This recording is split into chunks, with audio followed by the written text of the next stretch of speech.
السلام علیکم ناظرین، سیاست ٹی وی کے عالمی خبرنامے میں آپ کا خیر مقدم ہے۔ میں ہوں جسیم نظامی۔ آئیے سب سے پہلے ڈالتے ہیں سرخیوں پر ایک نظر۔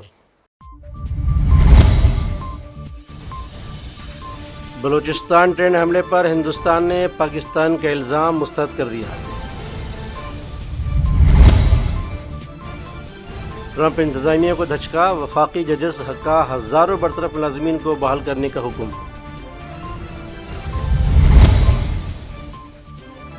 روسی صدر کی یوکرین میں جنگ بندی کی تجویز کی حمایت، وضاحت کی ضرورت، ٹرمپ کا کیا شکریہ ادا۔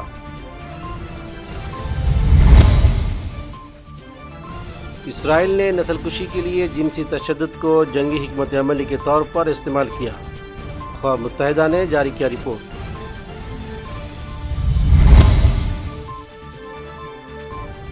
برازیل نے کلائمیٹ سمٹ کی تیاری میں روڈ بنانے کے لیے ہزاروں درخت کاٹ دیے، ماحولیاتی ماہرین نے بنایا تنقید کا نشانہ۔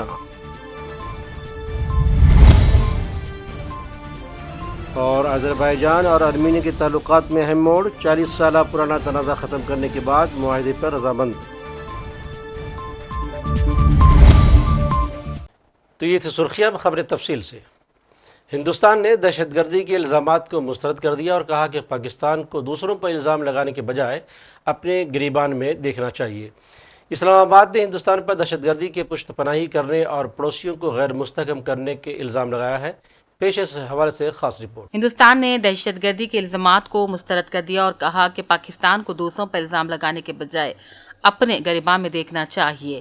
پاکستان نے ہندوستان پر دہشت گردی کی پشت پناہی کرنے اور پڑوسیوں کو غیر مستحکم کرنے کا الزام لگایا ہے۔ واضح رہے کہ پاکستان کے ان بیانات کو آج ہندوستان نے مسترد کر دیا، جس میں اسلام آباد نے نئی دہلی پر دہشت گردی کی سرپرستی کرنے اور تشدد کے ذریعے پڑوسی ممالک کو غیر مستحکم کرنے کا الزام لگایا تھا۔ پاکستانی صوبے بلوچستان میں ٹرین پر حملے، بے گناہ مسافرین کو یرغمال بنانے اور قتل کرنے سے متعلق واقعے میں پاکستان نے ہندوستان پر براہ راست ملوث ہونے کا الزام تو نہیں لگایا، تاہم اس نے کہا نئی دہلی کی جانب سے دہشت گردی کی پشت پناہی کا عمل بدستور جاری ہے۔ واضح رہے کہ آج ہندوستان نے اس پر سخت رد عمل دیا اور کہا پاکستان کو اپنے اندرونی ناکامیوں کے لیے دوسروں پر الزام لگانے کے بجائے اپنے گریبان میں دیکھنے کی ضرورت ہے۔ نئی دہلی میں وزارت خارجہ کے ترجمان نے حسب معمول اپنے سابق موقف کو دہرایا اور کہا پاکستان دہشت گردی کا گڑھ ہے۔ وزارت خارجہ کی جانب سے جاری بیان میں کہا گیا کہ ہم پاکستان کی جانب سے لگائے گئے بے بنیاد الزامات کو سختی سے مسترد کرتے ہیں اور پوری دنیا جانتی ہے کہ عالمی دہشت گردی کا مرکز کہاں ہے۔ حکومت ہند کا یہ رد عمل پاکستان کے اس بیان کے بعد آیا ہے کہ ہندوستان کی جانب سے دہشت گردی کی سرپرستی اور اپنے پڑوسی ممالک کو غیر مستحکم کرنے کی کوشش بدستور جاری ہے۔ پاکستان کے دفتر خارجہ کے ترجمان نے کہا تھا کہ جعفر ایکسپریس پر حملے میں ملوث باغی افغانستان میں موجود حلقوں کے رہنماؤں سے رابطے میں تھے۔ انہوں نے کہا کہ پورے واقعے کے دوران دہشت گرد افغانستان مقیم منصوبہ سازوں کے ساتھ براہ راست رابطے میں تھے۔ ماضی میں بھی پاکستان اپنے صوبے میں بلوچستان میں باغیانہ اور علیحدگی پسندانہ سرگرمیوں کا الزام ہندوستان پر ہی لگاتا رہا ہے۔ بیورو رپورٹ، سیاست ٹی وی۔ امریکی ریاست کیلیفورنیا اور میری لینڈ کی وفاقی ججز نے ٹرمپ انتظامیہ کو حکم دیا ہے کہ وہ ان ہزاروں وفاقی ملازمین کو بحال کرے جو ڈاؤن سائزنگ کے نتیجے میں اپنی ملازمتوں سے ہاتھ دھو بیٹھے تھے۔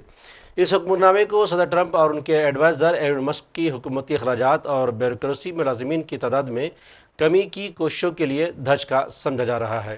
امریکہ میں 19 اداروں میں ڈاؤن سائزنگ کی وجہ سے ہزاروں افراد اپنی ملازمتیں کھو چکے ہیں۔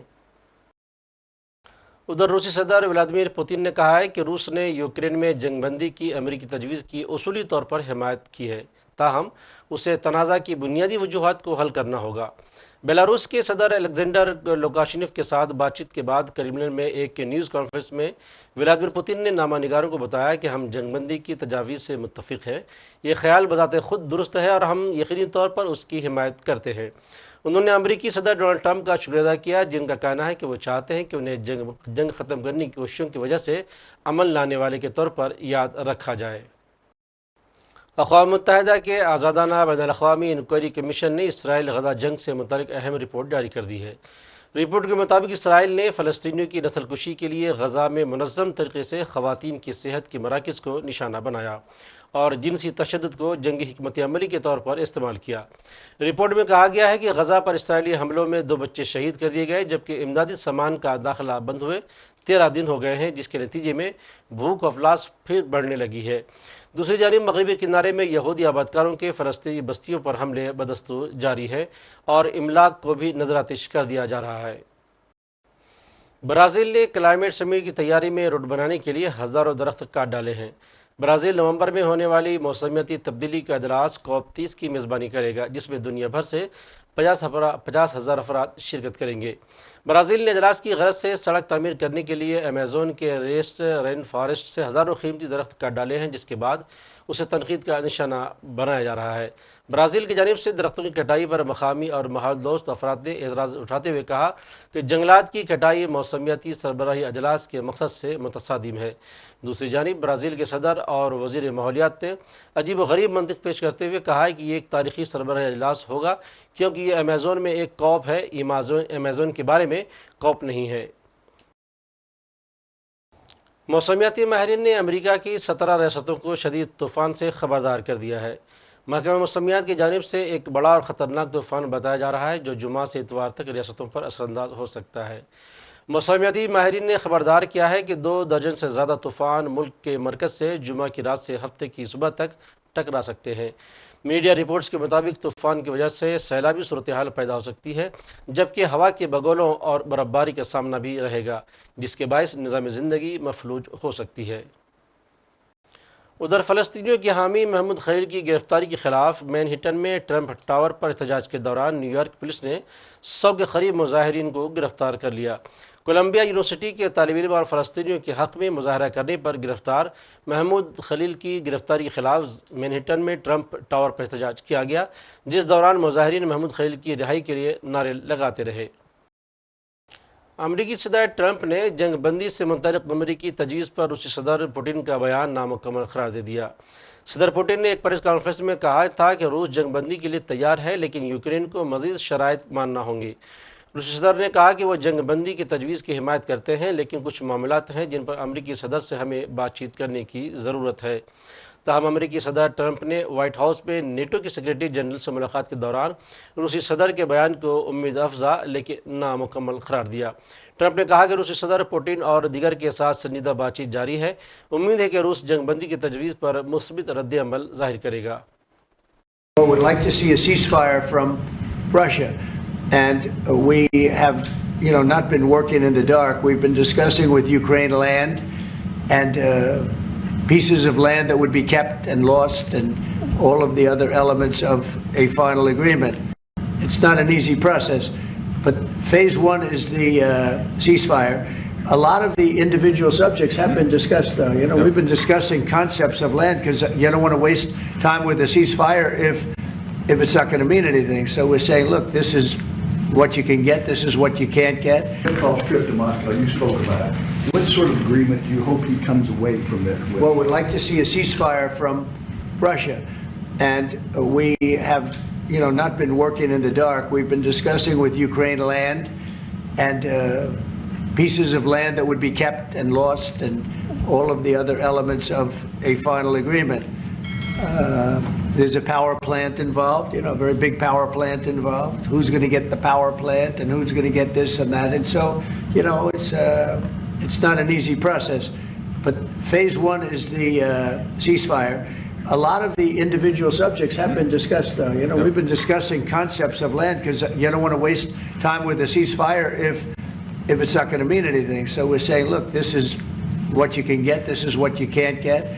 They discussed NATO and being in NATO, and everybody knows what the answer to that is. They've known that answer for 40 years, in all fairness. A lot of the details of a final agreement have actually been discussed. Now we're going to see whether or not Russia's there, and if they're not, it'll be a very disappointing moment for the world. Yeah. Vladimir Putin just said he is open to a ceasefire, but he does still have some concerns. He suggested that you two should speak directly. Do you have plans to speak to him soon? If Well, I so, would, when are you yeah. confident you can get this across the table? Sure. He did say that today. It was a very promising statement because other people are saying different things, and you don't know if they have anything to really, if they have any meaning, or I don't know. I think some of them were making statements. I don't think they have anything to do with it. No, he put out a very promising statement, but it wasn't complete. And yeah, I'd love to meet with him or talk to him. But we have to get it over with fast. You know, every day people are being killed. It's not like, as we sit here, 2 people will be killed. Think of it. 2 people are going to be killed during this little period of time. Thousands of people a week are dying. So we really don't have very much time. We have to make this fast. It shouldn't be very complicated. ادھر آذربائیجان اور Armenia 40 سالہ پرانا تنازع ختم کرنے کے معاہدے پر رضامند ہو گئے ہیں. دونوں ممالک کے درمیان امن معاہدے پر دستخط کی تاریخ ابھی طے نہیں ہوئی ہے. ارمینیا وزارت خارجہ کا کہنا ہے کہ آذربائیجان کے ساتھ امن معاہدے کا مسودہ حتمی طور پر تشکیل پا گیا ہے اور حکام کے ساتھ امن معاہدے پر دستخط کے لیے تیار ہیں. اور آخر میں سرخیوں پر ایک اور نظر. بلوچستان ٹرین حملے پر ہندوستان نے پاکستان کا الزام مسترد کر دیا. ٹرمپ انتظامیہ کو دھچکا. وفاقی ججز کا ہزاروں برطرف ملازمین کو بحال کرنے کا حکم. روسی صدر کی یوکرین میں جنگ بندی کی تجویز کی حمایت. وضاحت کی ضرورت. ٹرمپ کا کیا شکریہ ادا.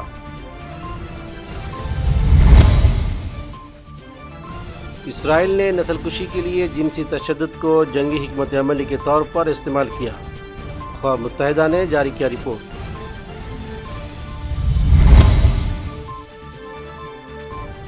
برازیل نے کلائمیٹ سمٹ کی تیاری میں روڈ بنانے کے لیے ہزاروں درخت کاٹ دیے.